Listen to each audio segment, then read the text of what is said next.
So first of all, I'm super excited because I actually got to do an interview on a podcast.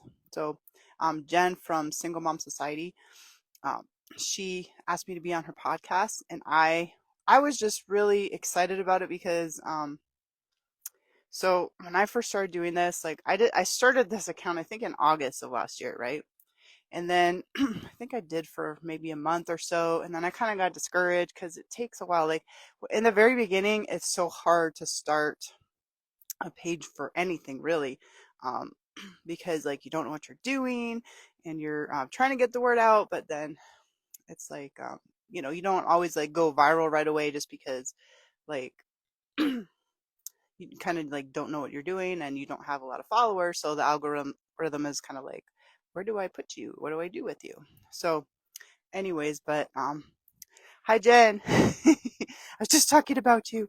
I was just telling everybody that I was just really excited and happy that you um got me on yesterday for the interview for the podcast, because I'm still at like a super tiny account, and that you um still felt like my content was important enough to like have to push out there on your podcast. So I just want to thank you for that. And just really helps me too because I had started like back in August doing this, and I ended up stopping for a little bit, and then something happened. Like a woman that I know, she was like just brutally assaulted by her boyfriend, and she and so that like I just felt like if she would have known that I do this, then maybe she would have felt comfortable saying like, "Hey, I see some of these like red flags," um, and that maybe she would have asked me some questions, and maybe I could have helped her out. So I felt like really bad that I stopped. So I'm not stopping anymore. I'm just going full throttle. We're gonna do this. I don't care. I'm gonna figure it out. My content might not be the greatest right now, but I'm learning and I'm getting better. And this information needs to get out. It's so important because everyday women are just being assaulted and even being killed by their significant others, and um, it's terrible. Like, so I'm like, we need to get this information out. This doesn't need to happen anymore. And honestly, like, so I know I like to have crazy goals. So my goal is to influence 1 million women to help them learn how to identify these red flags and give them the whole playbook of everything that we're doing here. And because I feel like if 1 million of us know the playbook, know the manipulations, yeah, that's the word, to look for, these guys are not going to have a chance to hurt us, right? So that's kind of they're not, these manipulations are not going to work on them. So that's kind of my crazy goal. I don't care if it takes me 10 years, 20 years, whatever. I'm going to do it. Okay. I'd like to talk about financial abuse just because it's such like a crazy thing. Um, because it can kind of go two different ways, like two different ways. Like um, no, there's a guy, let me make sure I got his name right. I think it's Mr. Russell Hartley. This guy is rich and he gives out dating advice. So his advice is kind of like he doesn't understand why more women aren't going after men who are successful and rich, because those men are going to have some better traits. Like they're going to be more disciplined. They're going to be more motivated. They're going to be better with their time. Plus, obviously, if they have more money, they're going to be able to take you on better vacations. They're going to be able to pay for all those diapers that you need for all your kids, right? You're going to be provided for. You're going to be good to go. And then he kind of says, I think it's hilarious what he says, but he likes to say, the only people who care if you're a gold digger or not are men who are broke, are men who do not have any gold to dig. And I'm like, yeah, that's true. I feel like the only men I've ever heard make a comment about, oh, she's a gold digger, are really broke guys. Like, so just kind of very like strange, right? Anyway, so I think he has some good points. The only thing that I see, and honestly, like financial abuse can happen with men who are rich, but also with men who are broke. Okay, it goes both ways. So the way that these rich guys are going to kind of try to do the kind of like the financial abuse, and I have a horrible story, but um, what they're going to do is, hey, sweetheart, you don't have to work anymore. I'm going to pay for everything. You can just stay home with the kids, and I'm going to pay for everything. But then when it comes down to it, everything belongs to them, right? And then they can take it away when they get mad at you. And I heard this story about this poor woman. So there's this woman, and she was married to this guy who he was rich, but ironically, her education and experience, she actually, when she was working, she made more money than him. But he was like, "Oh no, don't work. I'll take care of everything." So then I'm not sure, about all the abuse that happened financially, but one of the stories that I heard from this whole thing was that um, she got him a glass of water. And the water, I don't know if it had too much ice in it or not enough ice or whatever the thing was, but it was something really dumb like that. And so he goes, he takes away the car keys from her, so she can't drive the car anymore. And then he takes away her access to the bank account, so now she can't pay for anything, right? But he still expects her to get the kids to school. Now they live in a nice area. There are no public buses coming through there. So it's not like she could just take the bus. And plus, how embarrassing is that to have to take the bus when you have a nice car in the garage? And then on top of that, he still expected her to like do the grocery shopping and all that. Well, how are you going to do grocery shopping when you don't have any access to any money? So it was just really like, that's how bad it gets. So it's kind of like they end up getting real stingy. They will complain about like, oh, dinner was so expensive, or why do you have to have all this expensive um expensive like skin care stuff, or oh, we don't need to have expensive shampoo, like all that kind of stuff. Like they'll complain about how expensive stuff is, and then when it comes down to it, everything belongs to them. So they'll probably talk about like, this is my house, or this is my car, or this is my whatever, rather than this is our house and our car and that kind of stuff. So those are like kind of some of those subtle things to look for in, I would say, like rich men, or at least men who are saying that they want to pay for everything for you, who want to support you and provide for you. You want to make sure that they're not going to control you financially. Now, the other side, now this is the one that I ended up experiencing and that I see a lot with, especially with people who are going through the criminal justice system. The other side, what the broke men do is they sabotage it. So either they don't have a job, or they sabotage their job. So like in my case, my ex-husband, um, he actually told his employer when they were going to be laying people off, he said, "Oh yeah, I want to be in that batch of people who get laid off." So when they laid people off, he got laid off. He got unemployment for a little bit, but then, "Oh, I'm sick. I don't feel good. I can't get another job now." And so that stupid me, I'm here working two jobs trying to, um, make ends meet and do all this stuff. And I definitely got resentful. I was like, "What? You're sitting at home, not even cleaning or doing anything, and I have to go out and do two jobs because of you, right?" So I would, but I still didn't leave him, right? You know why? Because then they guilt trip you. They're like, "Oh, you can't leave me, then I'll be out on the street. I'll be homeless on the street. And I don't feel good because I can't, I can't work. I'm sick or whatever, right?"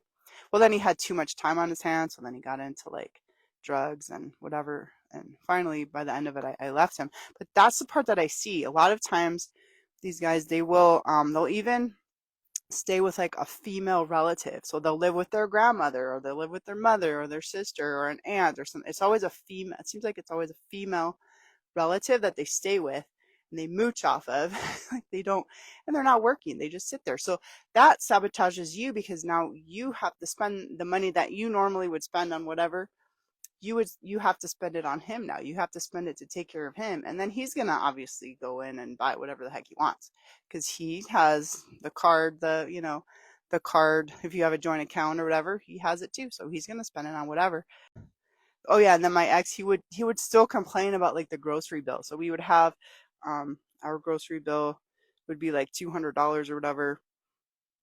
And that was our, like, what we had budgeted, right? So even though it was budgeted, he would still be like, "Oh, you spent $200 on groceries." It's like, well, yeah, because that's our budget. That's what, like, you want to eat, don't you? Like, you shouldn't be complaining about that. So they still complain about any time that you spend money. They still are going to complain, even if they're not putting money into the pot. And making you do it. Another thing they'll do too is they'll even sabotage you and try to get you fired by just showing up to your job all the time and making a scene, because no employer wants to have a boyfriend or whatever, or even a husband showing up all the time, causing a bunch of drama at their place of, at their store or wherever they work. So that's another thing that they try to do. They'll try to sabotage you in that way so that they have control over your money and you can't leave. Like, they have you so guilt tripped that, oh, if you leave, then I'm going to be on the street. It's like, okay, well, maybe being on the street will help you motivate you to get a job or something, right? So that's kind of what they do. Well, those are the two ways, and I just thought it was so interesting how it's like almost opposite. Like, one is like, oh no, honey, I'll pay for everything, but in the end, everything is mine, and I can take it away from you at any point to sabotage you. Or they'll basically just say like, oh, I have to live off of what you make because I'm sick, or I can't work, I can't get a job for whatever reason. um yeah, see, Jen said it happened to her friend too.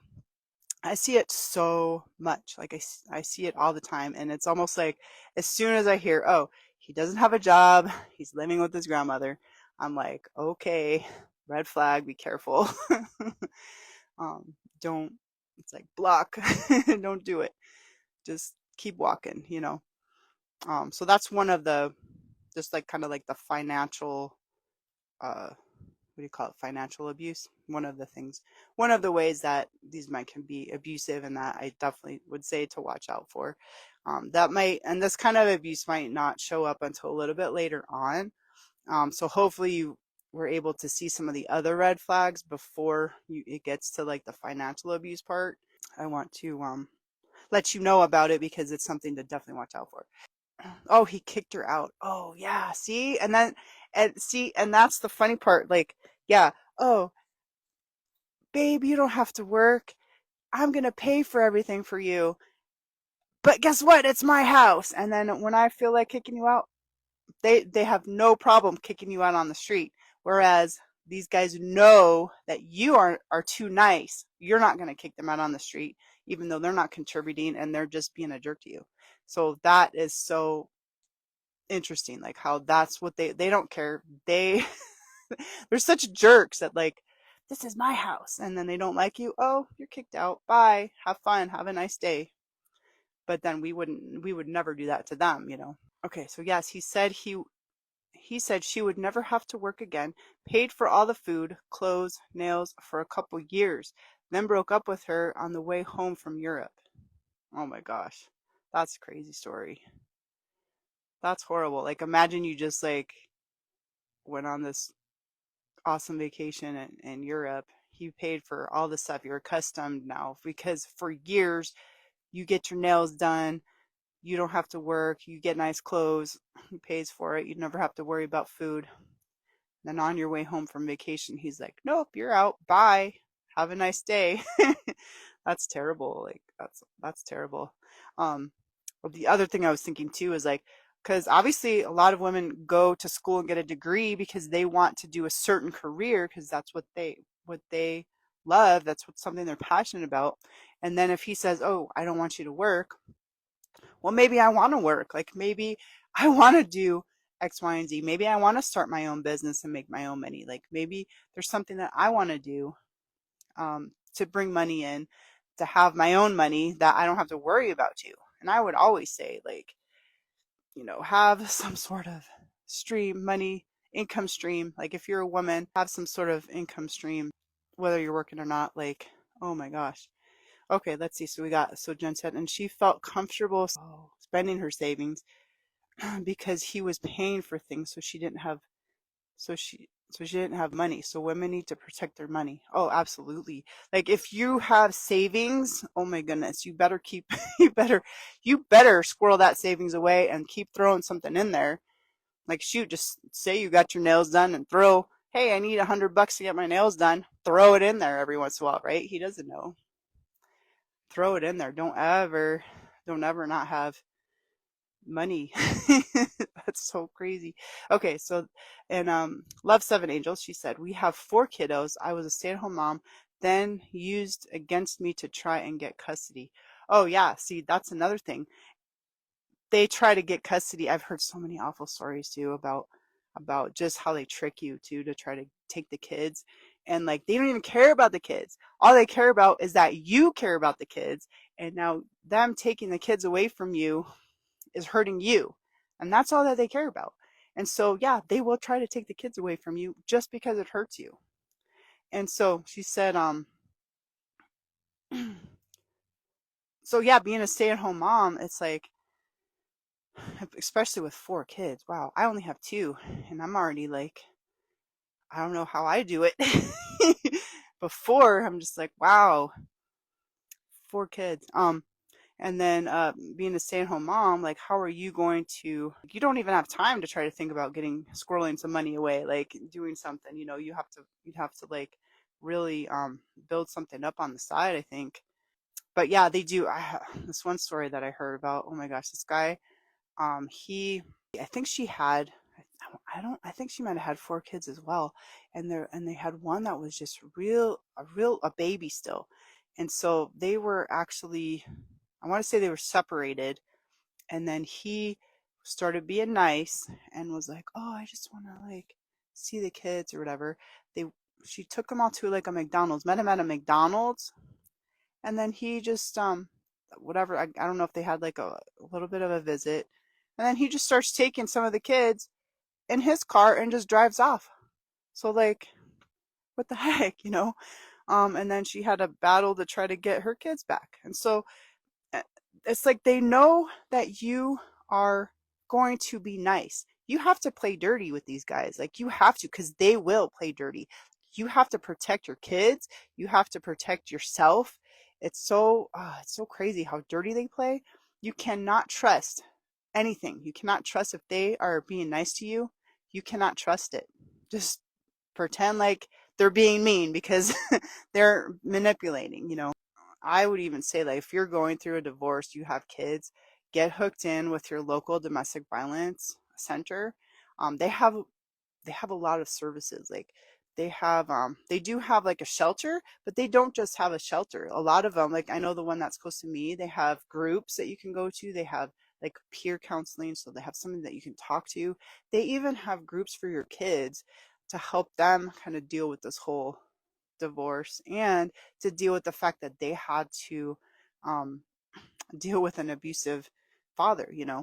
Um, so I say, if you are dealing with a narcissist, if you're dealing with an abuser and you're trying to leave them, that is the most dangerous time. Get as much help as you can and make a huge plan to get out.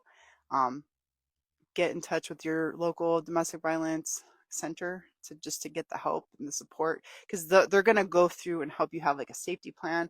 They're going to go through and just help you think of things that you might not have thought of because you're like totally drained and like not thinking straight because you're going to be emotionally drained because of all the crap that they give you. And they've done this a million times. They've helped so many women get out of certain situations. So I would say, like, just get connected if you're trying to leave, because that is the most dangerous time. That is when most women get hurt very badly or even killed, is when they're trying to leave. So, and if you need help finding a local like your local DV center, send me a message. I'll help you find them. Okay.